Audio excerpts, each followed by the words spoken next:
What to do if your own son betrayed you for money. The story of a woman who was sold by her son on her birthday. Before you think you understand betrayal, let me paint you a picture. It's your 65th birthday. The sky is that perfect, aching blue of early autumn, crisp and clear. You put on your favorite lilac sweater, the soft cashmere one your late husband Tom always said perfectly matched your eyes, bringing out the violet flecks he loved. You remember him saying it just last fall, his hand warm on your arm. Your only son, David, and his wife, Linda, promised you lunch. A surprise, they said.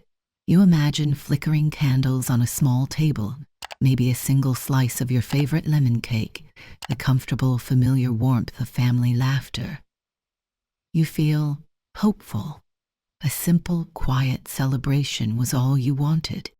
That was me, Carol Miller, just hours ago, hopefully, blissfully oblivious, waiting by the front door like an expectant child hearing the first notes of a party tune. David arrived, that familiar, charming smile plastered on his face, the slightly too wide a one he always used when he wanted something. Or, more often, was hiding something. Linda hovered behind him, her own smile tight, almost painted, deliberately avoiding my eyes as she mumbled a birthday greeting. "Ready for your surprise, Mom?" David chirped, kissing my cheek, a dry, papery touch that felt strangely impersonal. We drove, but not towards the bustling downtown area, not towards any restaurant I knew or had hoped for. We drove out, past the familiar suburban streets lined with houses turning golden in the autumn light, into greener, quieter territory I rarely visited. Unease like a creeping vine began to prickle at the back of my neck. The silence in the car felt heavy, punctuated only by the hum of the engine. "Where are we going, David?" I asked, trying desperately to keep my voice light, casual. "It's a surprise," he repeated, his tone a little too bright, a little too forced. Linda stared fixedly out her window, as if fascinated by the passing trees. Then we turned onto a long, winding driveway, lined with meticulous pruned hedges that looked almost unnaturally perfect, leading to an imposing symmetrical brick building. Immaculate lawns stretched out, unnaturally green for the season. A discreet, tasteful sign near the entrance read, "Serenity Gardens Residence." My stomach plummeted, a cold, heavy stone dropping into emptiness. Serenity Garden. I knew the name from hushed conversations, from worried mentions about distant relatives. It wasn't a restaurant. It wasn't a spa. It was a place people went, an expensive, very exclusive, long-term care facility. "David, what is this?" My voice trembled, barely a whisper. He parked the car smoothly, turned off the engine. The sudden silence was deafening, pressing in on me. "Mom," he began, his voice losing its forced cheer, taking on that patient, almost condescending tone he used when explaining something complicated to me, as if I were a child. "We need to talk. This is for the best. You've been forgetful lately, wandering. It's just not safe for you to be alone anymore." Forgetful? Wandering? I hadn't wandered anywhere further than my own garden. I might misplace my reading glasses sometimes. Who doesn't at my age? But this accusation felt alien, wrong. A monstrous, carefully pre-planned lie. "I don't understand," I whispered, feeling numb, disconnected from reality. "We found a wonderful place for you here," Linda chimed in, finally turning to look at me, her eyes holding a disturbing mixture of pity and, was that relief? "It's safe, comfortable. You'll have activities, crafts, maybe bingo, people your own age." "Own age?" I echoed, the sheer, cruel absurdity hitting me like a splash of icy water. "You brought me here on my birthday?" As a surprise, laughter bubbled up in my throat, bitter, sharp, incredulous. He didn't even flinch. He simply got out of the car, opened the trunk, and there it was, my sturdy blue suitcase, packed, not by me, my clothes, my belongings, handled and folded by someone else. You went through my things, you packed my bag. The words were barely a breath, disbelief warring with rising anger. He sighed. That long-suffering, put-up-on sigh I knew so well, the one that always made me feel guilty. Don't make this harder than it needs to be, Mom. Let's just go inside. I refused to move, frozen, staring at the suitcase, a symbol of my life, my independence, packed away and delivered without my consent, like luggage for a trip I hadn't planned. He took my arm, gently but firmly. His touch felt alien, cold despite the warmth of his hand. Inside, the air smelled faintly of disinfectant, floor wax, and something vaguely institutional, perhaps overcooked broccoli. Polished floors gleamed under harsh fluorescent lights. Smiling faces at the reception desk. Practiced, professional smiles that didn't reach their eyes, gliding over me as if I were already part of the furniture. David handed over papers, a thick sheaf of forms I'd never seen. My name, signed neatly, precisely at the bottom of several pages. A power of attorney, giving him complete control over my finances, my decisions, my signature, but it wasn't quite mine. A skillful forgery? Or had I signed something innocuous long ago, trusting him implicitly, not reading the dense fine print? At that moment, it didn't matter. It was done.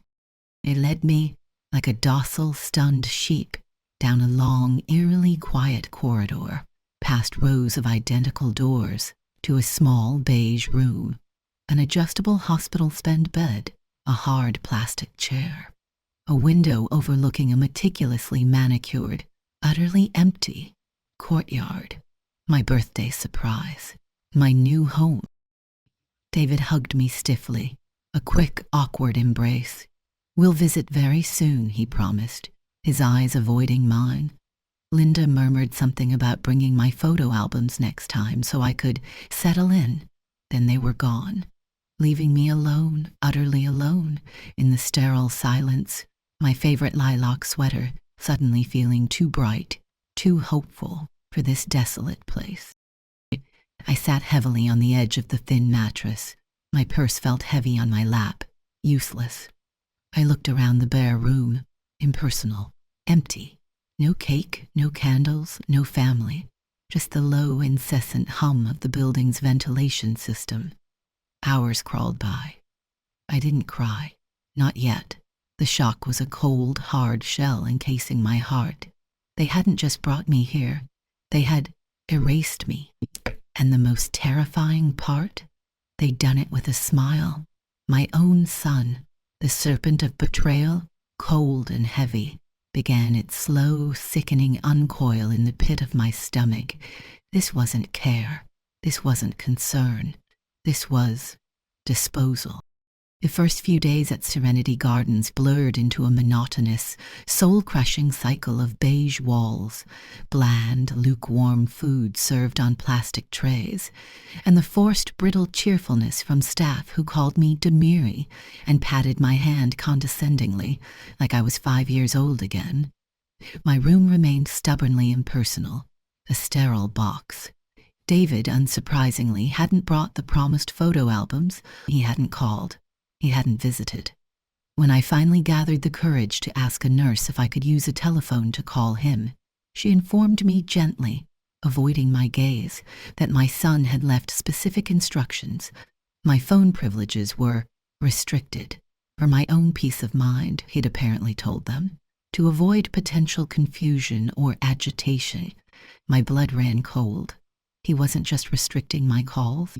He was severing my lifeline to the outside world, isolating me completely, ensuring I couldn't challenge his narrative. Loneliness became a physical ache, a constant pressure behind my ribs. I ate meals alone in the vast, echoing dining hall, surrounded by other residents, adrift in their own private fogs of memory or medication. The rhythmic clinking of cutlery against plates the only real conversation.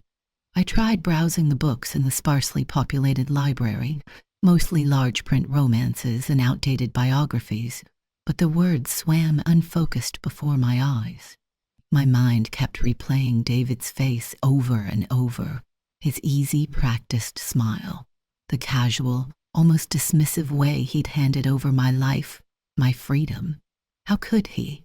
The question echoed relentlessly in the empty spaces of my days and the longer, quieter nights. Had I been so utterly blind to his nature? I thought back, desperately searching for clues, for red flags I'd missed in my maternal haze. His increasing questions about my finances over the past year, always phrased as loving concern, just making sure you're managing, Mom. His subtle suggestions that maybe managing the big house was becoming too much for me, that perhaps a simpler life would be better. To tell me helped me sort through old boxes of Tom's papers in the attic. Had he pocketed something important then? Had he found an old signature to practice?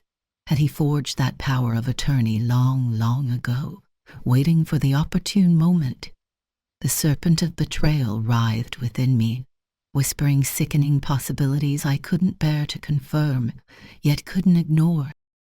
My assigned roommate, Esther, was a wisp of a woman, frail and bird-like with kind, faded blue eyes clouded by advanced dementia. She drifted in and out of lucidity like a boat slipping its moorings. Sometimes she'd chat amiably, mistaking me for her long-lost sister, recounting detailed memories from decades ago. Other times she would sit silently for hours, clutching a worn, cracked leather handbag on her lap as if it contained state secrets. She had a peculiar habit of collecting things, small, discarded trinkets, bottle caps, old magazines scavenged from the common room bins, scraps of colored paper which she'd sometimes press into my hand with a sudden, conspiratorial whisper. For safekeeping, she'd murmur, her eyes darting around, before forgetting the gesture moments later. Most of it was meaningless clutter, destined for the bin when she wasn't looking. But one quiet afternoon, Esther shuffled over to my bed, her papery face alight with a rare, focused purpose. She pushed a small, dusty stack of dog-eared magazines and yellowed newspapers into my lap. "Found these under Mrs. Gable's chair," she whispered, though Mrs. Gable hadn't occupied that chair in weeks. Good reading, pretty pictures. To humor her, and because there was little else to do, I glanced through them later that evening. Tucked deep inside a brittle, musty copy of Life magazine from months, maybe even years ago, was a lottery ticket, folded neatly in quarters, forgotten, overlooked. I almost threw it away immediately. A Powerball ticket, old, undoubtedly expired, useless. What were the odds? It was just another piece of forgotten paper. But boredom is a powerful motivator, and a sliver of desperate, irrational curiosity is a strange companion in captivity that night. Long after the halls fell silent, punctuated only by the occasional soft squeak of nurses' rubber-soled shoes on the polished floor, I crept out of my room and down the dimly lit corridor to the common room. An ancient, clunky desktop computer sat humming loudly in the corner, rarely used by the residents. My fingers trembled slightly as I typed the lottery website address into the slow browser, glancing nervously over my shoulder. The date printed clearly on the ticket. It was from months ago, just before Tom died so suddenly, so unexpectedly, of that heart attack. Had he bought it? It felt like a faint, impossible echo from another life, another reality. I painstakingly typed in the sequence of numbers, checked them twice, hit enter. The page refreshed slowly, agonizingly. A string of official winning numbers appeared on the screen. Drawn on yes, the date matched exactly. My eyes scanned the numbers on the flickering screen, then darted back at the faded blue ink on the ticket clutched in my hand, then back to the screen. Again, my breath caught sharply in my throat, a painful hitch. It couldn't be. It simply couldn't be real. Match, match, match, match. Powerball. Match. All 6 numbers. Jackpot. Millions. An astronomical, life-altering sum that seemed utterly, laughably impossible in my current circumstances. I clapped both hands hard over my mouth, stifling a shocked gasp that threatened to escape. Looked around wildly, heart hammering against my ribs. The room was empty. Silent was the only sound was the frantic pounding of my own heart. It wasn't joy I felt. Not yet. It was terror. Pure, unadulterated terror. If David found out, if anyone here found out, they'd never let me leave. They'd take it, claim I was incompetent, just like they'd taken everything else. My hands shaking, I quickly closed the browser, navigated through the menus to clear the history, erasing the digital footprints. Folded the ticket, small, smaller, creasing it tightly and tucked it deep inside the inner pocket of the worn, shapeless gray cardigan Esther had also given me, one she'd salvaged from the lost and found. Back in the relative safety of my room, I sat rigidly on the edge of the bed in the oppressive dark, the thin mattress doing little to cushion the frantic, heavy beating of my heart against my ribs. Millions, a fortune, dropped unexpectedly into my lap by a ghost and a confused old woman. It wasn't just money. It was, maybe just maybe, a way out, a weapon. Leverage. But how? How could I possibly claim it without revealing myself? How could I escape this beige prison long enough to even try? A tiny, dangerous spark ignited in the cold gray ashes of my despair. The lottery ticket felt like a burning coal sewn into my clothing, a constant, terrifying presence against my skin. It was a secret so immense, so potentially dangerous, it threatened to consume my every waking thought. I guarded it obsessively, sleeping with the cardigan bundled tightly under my pillow, even starting to avoid Esther during her more lucid moments, terrified she might mention her finds or the magazines to a staff member. Paranoia became my constant, unwelcome companion. Every staff member's polite smile seemed suddenly knowing. Every routine question about my well-being felt like a thinly veiled interrogation. Did they suspect? Did they hear me at the computer? I knew, with chilling certainty, I couldn't navigate this alone. I needed help. But who in this place could I possibly trust? David had systematically, cruelly isolated me. My old friends, the few I still kept in touch with, probably believed his carefully crafted story. That poor Carol was frail, confused, needing professional care for her own good. He likely fed them a narrative of my gentle decline. Then I thought of Maria, one of the younger aides, clearly overworked and underpaid judging by the perpetual tiredness in her eyes. But those eyes held genuine empathy, not just the practiced professional pity I saw everywhere else. She often lingered a moment longer than necessary when delivering meal trays or checking vitals, asking quietly about my day. She seemed real, human. Watching her alone during a quiet moment in the deserted hallway near the linen closet, I took a leap of faith, my heart pounding. About feeling utterly trapped and silenced, I asked, hesitantly, my voice barely audible, if there was anyone at all, who helped residents with legal problems, who wasn't part of the facility's administration. Maria listened intently, her expression shifting from sympathy to quiet, simmering anger. She glanced furtively down the empty hall, checking for supervisors or other staff. "It's not right, Carol," she murmured, her voice low and fierce. "It happens more than you'd think. Families just dump people here." She then told me about a nonprofit advocacy group, Senior Legal Aid, that sent a lawyer to the facility once a month for scheduled visits, pro bono consultations for residents. The next visit, she checked a crumpled schedule in her pocket, was scheduled for the following week. She promised, biting her lip, to put my name on the list, discreetly.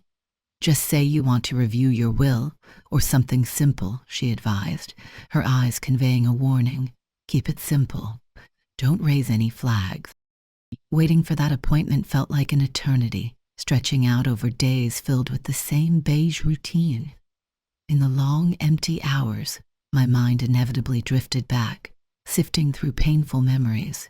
Back to the sacrifices Tom and I had made for David over the years, paying for his expensive out-of-state college tuition when Tom's small hardware business was struggling badly after the recession, quietly selling my late mother's antique sapphire brooch, my most treasured possession, to fund David's first disastrous tech startup, the one that crashed and burned spectacularly, leaving behind only debt. The second mortgage we took out on the house, our house, the one we'd worked our whole lives for, to bail him out of a significant gambling debt a few years later, a debt he promised faithfully, tearfully, to repay, but never did. Tom had been furious then, a rare, frightening flash of anger, warning David in no uncertain terms it was the absolute last time he'd roared, his face flushed. Had David resented that boundary? Had he secretly been planning this takeover, just waiting for Tom to be gone, so he could finally gain unfettered control over everything?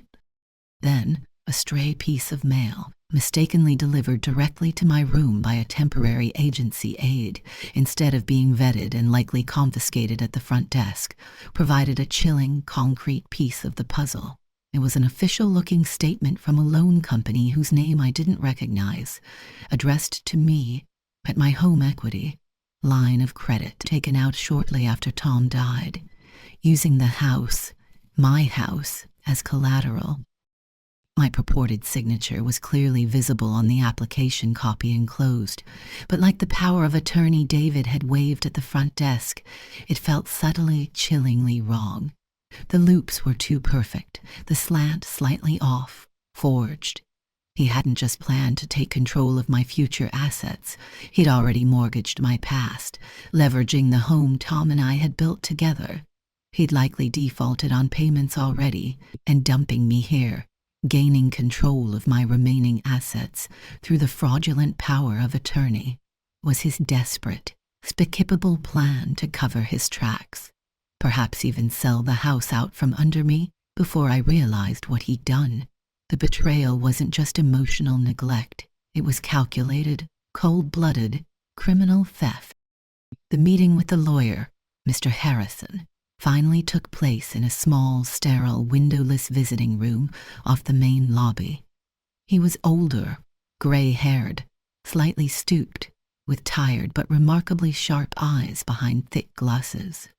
He looked unassuming, dressed in a slightly rumpled suit, but radiated an aura of quiet competence and integrity. I started cautiously, explaining my situation, being brought here unwillingly. David's control over my communications, the suspicious power of attorney. Mr. Harrison nodded slowly, taking meticulous notes on a yellow legal pad, his expression growing increasingly grim. He'd seen cases like this before, he murmured, his voice gentle but firm. Financial exploitation of the elderly wasn't uncommon, sadly. Then, taking a deep, shaky breath, I leaned closer and told him about the lottery ticket. I carefully unfolded it and showed it to him, whispering the staggering amount.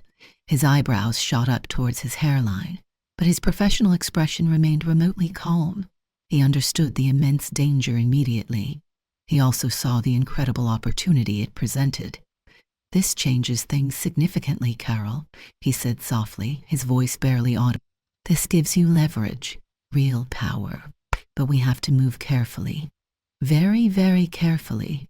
Your son sounds desperate, and people like that can be unpredictable." For the next few nail-biting days during my name wasn't immediately linked publicly to the windfall. Had arranged for temporary, secure accommodation far away. Even a new identity if it became necessary. My escape needed to be timed perfectly, coinciding precisely with Maria's shift change later that week, exploiting a known temporary gap in security near a little-used service exit. The fear was a constant companion now, a persistent metallic taste in my mouth. But beneath the terror, a core of unexpected steel was forming within me, fueled by righteous, burning anger, by the sharp memory of Tom's prescient warnings, by the infuriating image of David's smug, deceitful face playing the concerned son. He thought he'd buried me alive in this beige mausoleum, silenced me forever. He had no idea I was about to dig my way out, armed with a forgotten piece of paper, the help of a brave aide, a sharp lawyer, and the truth he tried so desperately hard to conceal. The escape was set for 2 nights later. They would be the longest, most nerve-wracking 2 nights of my entire life. The night of the escape felt thick with an almost palpable tension, every distant creak of the old building settling, every faraway cough from another room, sent sharp jolts of adrenaline vibrating through me.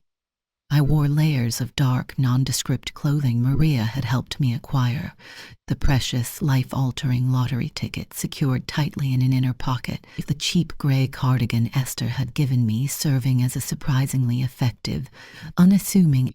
Maria met me as planned near the designated service exit, just as the noisy chaos of the evening shift change reached its peak. Her face was pale in the dim emergency lighting, but her eyes were resolute. She pressed a small, plain envelope into my hand, the burner phone Harrison had arranged, fully charged, squeezing my arm tightly for a second. "Be safe. Don't look back." Slipping out unseen into the cool, damp night air felt like breaking the surface after being held underwater for too long. I gasped, drawing the free air deep into my lungs. It didn't run. That would attract attention. Instead, I walked quickly, purposefully, head down, melting into the shadows, towards the specific bus stop Maria had indicated on a hand-drawn map.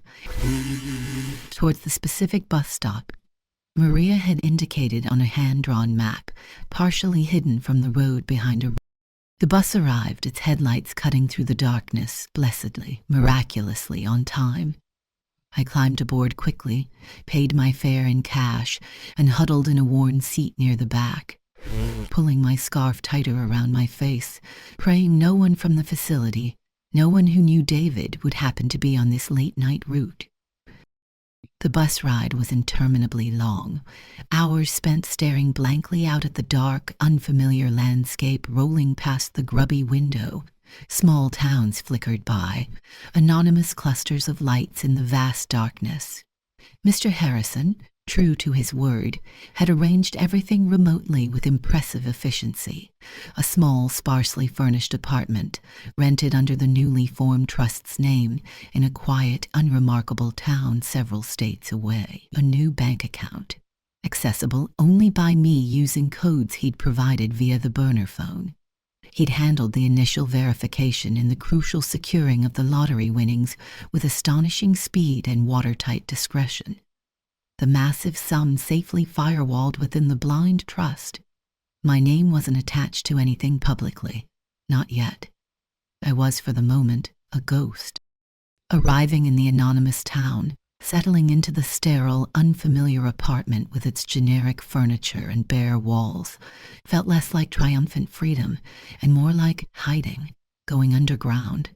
I ventured out only for absolute essentials in the first few days: bread, milk, coffee, always paying cash, always keeping my head down, avoiding eye contact.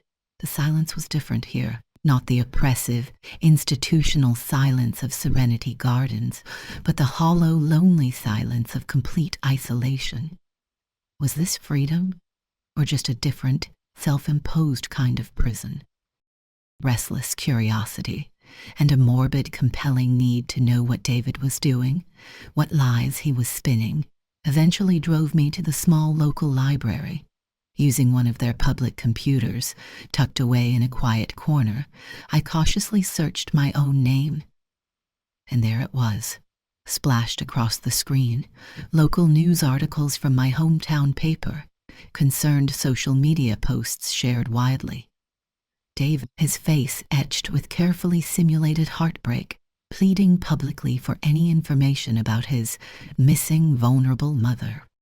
He'd filed an official missing persons report, told the police I suffered from worsening dementia, that I'd simply wandered off from the lovely, secure facility he'd so carefully chosen for my own safety. He painted himself as the devoted, terrified son, frantic with worry. Hundreds of sympathetic comments poured in beneath the articles and posts, offering prayers, praising his unwavering dedication. Bile, hot and acidic, rose in my throat. "Oh, you villain," I thought, staring at his duplicitous image. "You absolute, smiling, manipulative villain." He'd even posted photographs to accompany his pleas. Not recent ones, of course, but carefully selected pictures from years ago.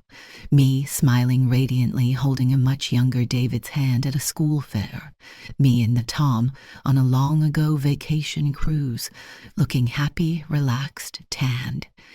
Carefully curated images designed to evoke maximum sympathy, to solidify his narrative of my supposed fragility and dependent performance, I realized with a cold clarity. His whole life, his entire relationship. But seeing his treacherous face, his blatant lies splashed across the screen for the world to see, also reignited the embers of my anger into a steady burning flame. My resolve hardened. He wouldn't get away with this. Mr. Harrison had advised caution, patience, letting the legal process work to untangle the financial mess and challenge the power of talent. But I needed more than that. I needed irrefutable proof of the forged home equity loan signature, proof of any other debts he'd hidden under my name, proof of his motive beyond any reasonable doubt when we finally confronted him.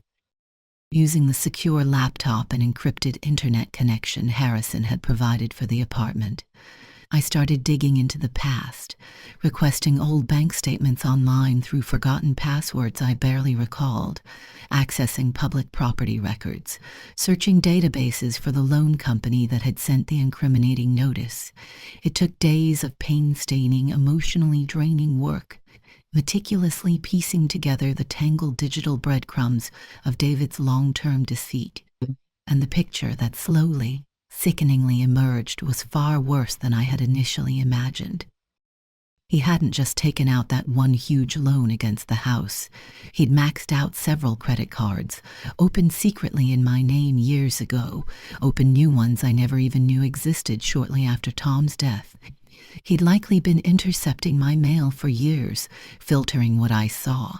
The sheer scale of the calculated fraud, the cold, methodical way he'd exploited my identity, my trust, my love, it was staggering, breathtaking in its cruelty. He hadn't just planned to control my assets after I was safely tucked away.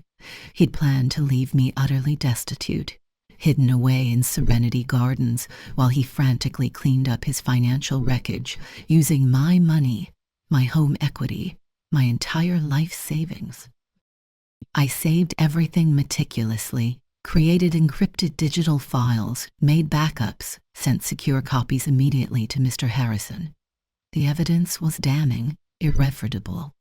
But compiling it, living day after day with the stark, ugly reality of his profound betrayal, took its toll. Sleep offered little respite, haunted by vivid images of David's charming smile morphing into a predatory snarl. I began to feel hunted again, constantly looking over my shoulder every time I stepped outside the anonymous apartment building. He didn't know where I was, not yet. But I possessed a fortune now, a fortune linked, however anonymously for now, to a winning lottery ticket bought near my hometown. How long before he, or perhaps someone he hired, connected the dots? How long before my fragile hiding place was discovered? The quiet, sparsely furnished apartment suddenly felt very small, very exposed, very fragile. The digital ghost of his betrayal felt like it was closing in, breathing down my neck. The inevitable summons arrived, forwarded securely by Mr. Harrison. David had escalated his campaign, playing his trump card, or perhaps, more accurately, his only remaining card in a desperate game. He had filed an emergency petition with the probate courts in my home state, seeking immediate legal guardianship over me and my affairs. Stated grounds: my sudden and unexplained disappearance, my documented history of confusion and memory lapses, supported no doubt by the biased records from Serenity Gardens and his own false police report, and my extreme vulnerability to undue influence and exploitation, darkly suggesting that someone else must have abducted me and was now manipulating me. Possibly, he hinted, for financial gain. He was expertly trying to paint me as the unreliable narrator of my own life, using my very escape as evidence against me. It was a twisted, diabolical masterstroke of manipulation. He almost certainly suspects you have access to significant funds now, Carol, Harrison explained grimly over our secure phone line. Perhaps the large unclaimed lottery prize eventually made regional news. Perhaps he just senses it based on your successful disappearance. He needs to gain legal control over you before you can fully deploy those resources against him and expose his fraud. Returning to my hometown, even under Mr. Harrison's careful arrangements for security and utmost discretion, felt like deliberately walking back into the lion's den. We stayed in an anonymous business hotel near the courthouse, meeting only in sterile, impersonal conference rooms to prepare our strategy. Harrison, anticipating this move, had already arranged for an independent psych conducted remotely via secure video link by a renowned forensic psychiatrist based in another state, Dr. Anya Sharma. Her detailed report was clear, concise, and powerful. I was sharp, articulate, lucid, and showed absolutely no signs of dementia or significant cognitive impairment. If anything, she noted, I showed classic signs of acute stress and trauma consistent with profound betrayal, unwarranted confinement, and financial abuse. The courtroom itself was smaller than I had imagined, hushed and intimidating, smelling faintly of old paper, stale coffee, and furniture polish. Seeing David across the aisle, standing tall beside his slick lawyer, wearing a somber, expensive suit, his expression etched with practiced, earnest worry, made my stomach churn violently. Wasn't there. Perhaps the elaborate facade had finally become too much, even for her to maintain. David's lawyer, a man named Vance with sharp features and an overly confident air, went first, weaving a compelling, sympathetic narrative of a loving, devoted son, pushed to the brink, desperate only to protect his ailing, vulnerable mother from unseen predators who had clearly led her astray. He presented the edited facility records, emphasizing moments of disorientation.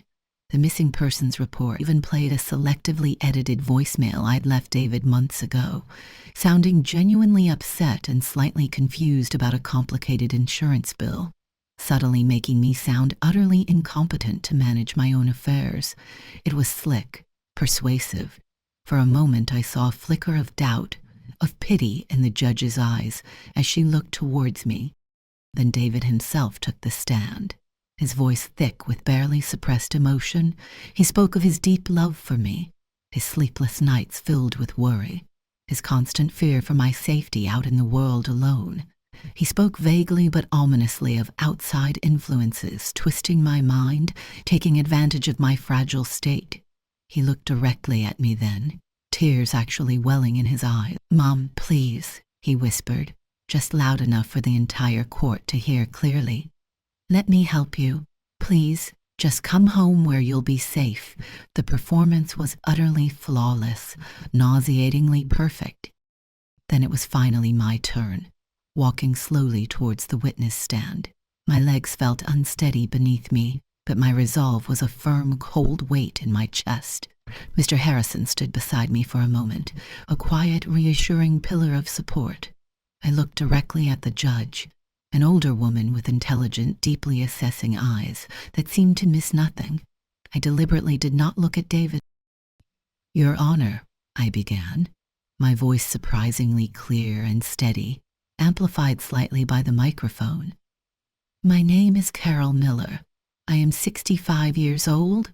I am not confused. I am not incompetent. And I was not abducted by anyone. I fled."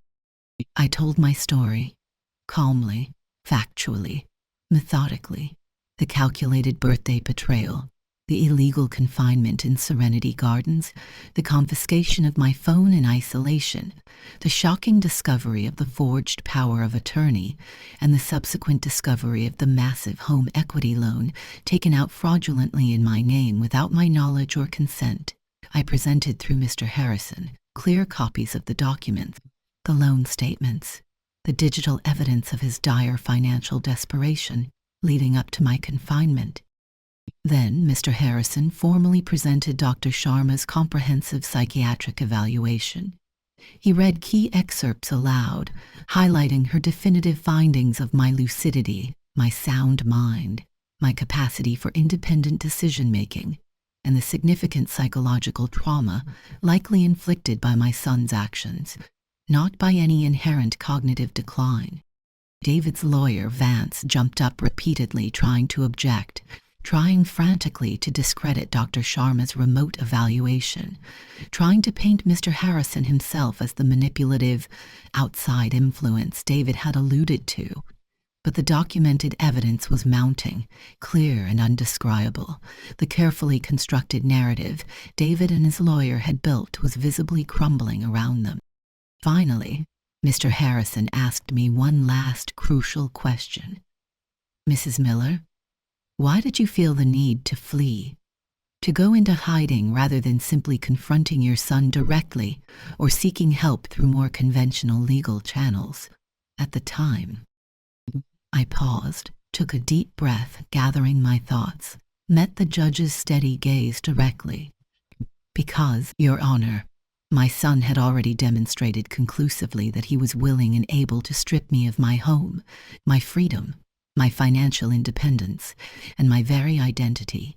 He left me locked away, silenced, isolated, with no access whatsoever to the outside world or any means of defending myself.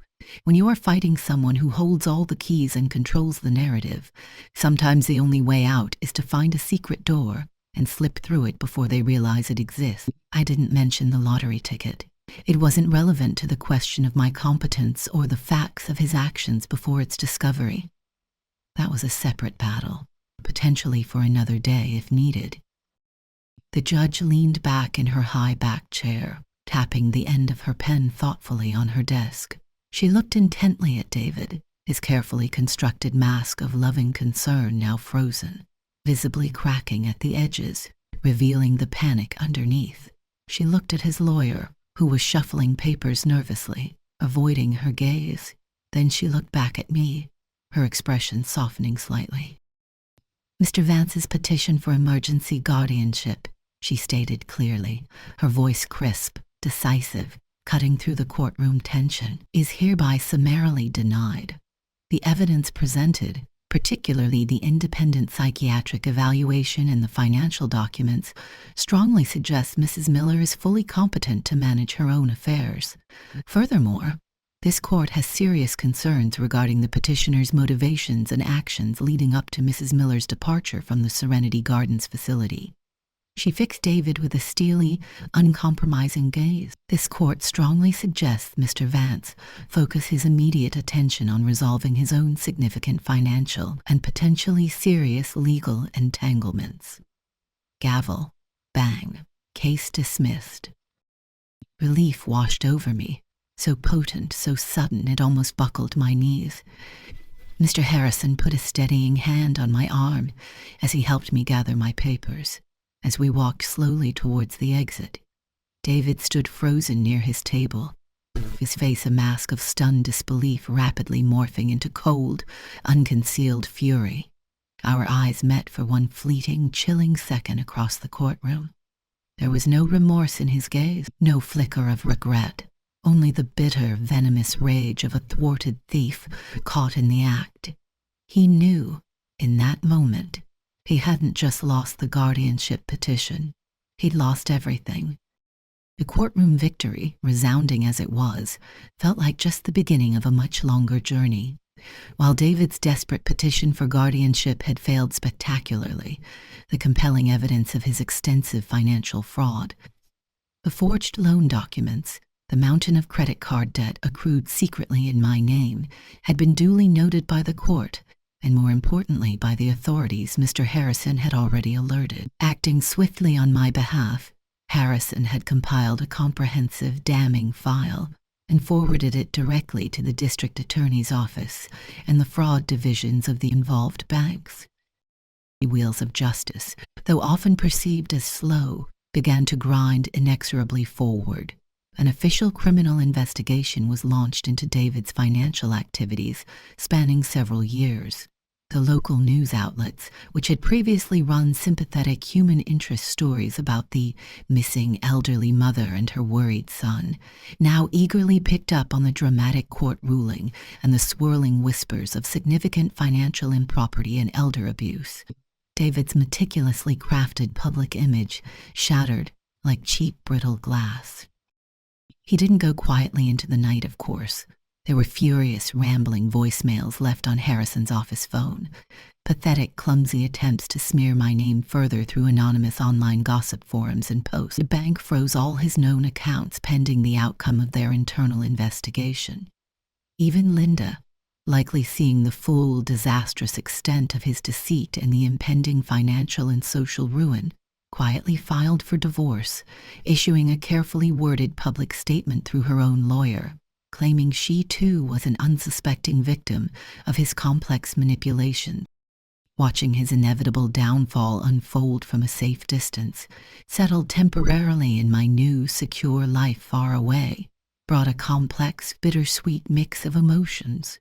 There was a grim, undeniable satisfaction. Yes, a sense of justice finally being served, but intertwined with that was a profound, lingering sadness, a deep mourning for the son I thought I had raised. The loving relationship I now understood was built entirely on a foundation of calculated lies and self. That trusting, inherently maternal part of me, the part that had always given him the benefit of the doubt, excused his flaws, felt cauterized now, scarred over, perhaps permanently. I didn't return to my old house immediately, even after Harrison confirmed David had been forced to vacate. The memories held within those walls, the sense of violation, were still too raw, too painful. Instead, with Harrison's help managing the trust, I found a small, light-filled cottage near the coast in a different state. A place filled with sunshine and the constant soothing sound of the ocean waves. A place that felt entirely, unequivocally mine. I started tentatively, reclaiming myself, rediscovering fragments of the woman I was before Tom's death and David's betrayal. Took long, solitary walks on the sandy beach, breathing in the salt air. Bought myself bright bunches of flowers just because I could. I even began sketching again, hesitantly at first, then with growing confidence, reigniting a quiet passion I'd abandoned decades ago to the demands of family and work. The lottery winnings, the immense, almost unbelievable fortune that had landed in my lap through such bizarre circumstances, sat mostly untouched within the secure trust.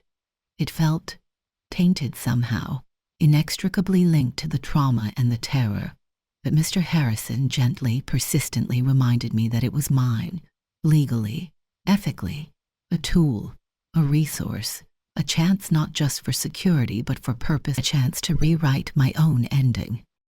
My thoughts often drifted back to Esther, still back in Serenity Gardens, lost in her fog of memories, the unwitting catalyst who had unknowingly changed the entire trajectory of my life with a forgotten piece of paper found amongst her treasures. I thought about Maria, the young aide who had bravely risked her job to help a virtual stranger, guided only by her conscience, potentially trapped in similar, or even worse, situations, their voices silenced, their autonomy systematically stripped away under the insidious guise of loving care or necessity. The idea took root, slowly at first, then grew with a fierce, undeniable certainty. I wouldn't just hide away or fritter the money quietly on myself. I would use it, make it mean something.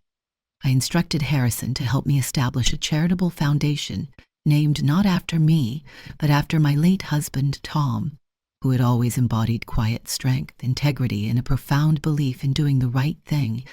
The Thomas Miller Advocacy Fund. Its clearly defined mission: to provide free legal aid, emergency relocation support, and independent advocacy services for elderly individuals across the state facing unjust confinement, financial exploitation, guardianship abuse, or the involuntary loss of their autonomy. We established a strong partnership with Senior Legal Aid, the very group that had providentially sent Mr. Harrison to my rescue. We started funding pilot programs to place trained, independent advocates directly within long-term care facilities, tasked simply with watching, listening, asking questions, and being a readily accessible voice for those residents who couldn't speak effectively for themselves. David, eventually, faced multiple felony charges: wire fraud, aggravated identity theft, bank fraud. Faced with the mountain of irrefutable evidence Harrison had provided the prosecution, he took a plea deal, avoiding a lengthy, potentially more damaging trial but accepting significant prison time.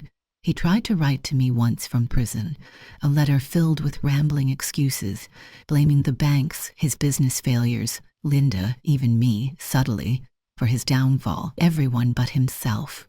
I held the letter for a moment, then dropped it into the recycling bin, unopened. Forgiveness might come someday, perhaps, in the distant future. But trust? Understanding? Never again. That chapter of my life was closed, permanently sealed. Life gradually settled into a new, unfamiliar rhythm. Quiet, but never empty. Increasingly purposeful. Some days I walk along the wind-swept beach, the salty wind whipping loose strands of gray hair across my face, the vast, endless expanse of the ocean mirroring the unexpected, impressive expanse of my own later life. I still have the original lottery ticket, tucked away safely in a small fireproof box, not as a reminder of the money. I rarely think about the sheer amount anymore, but as a tangible reminder that sometimes hope appears in the most unlikely forgotten corners, that even when you feel utterly erased, buried alive under layers of deceit, there might still be a hidden key, a faded, forgotten ticket, a crucial flicker of fight left burning deep inside. They tried to write my ending for me, a quiet, predictable fade into beige oblivion and silence. But they underestimated Carol Miller. I picked up the pen myself, and I started writing a different story. My story. And it's far, far from over.